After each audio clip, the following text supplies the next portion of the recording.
Shoe केदानी आहे। मां चौथे दर्जे में पढ़ंदी आहियां। मां जय हिंद प्राइमरी पिंपरी स्कूल जी ॿार आहियां। अॼु मां तव्हांखे हिकु आखाणी ॿुधायां थी। मुंहिंजी आखाणीअ जो नालो आहे टे मच्छियूं। हिकु सुंदर तालाब हूंदो हुयो। हुन में जाम मच्छियूं रहंदियूं हुयूं। हुननि मां टे मच्छियूं पाण में साहेड़ियूं हूंदियूं हुयूं, पर टिनी जी सोच हिक ॿिए खां अलॻि हूंदी हुई।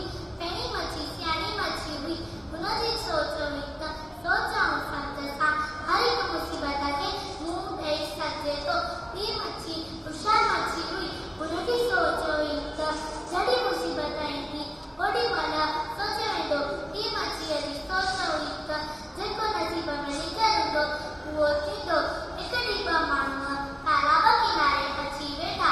हुननि मां हिक जी नज़र हिननि मच्छियुनि खे पई त सुभाणे मां पूरी तयारीअ सां अची करे हिननि खे पकड़ींदो। सियाणी मच्छीअ इहो ॻाल्हि ॿुधी वरितई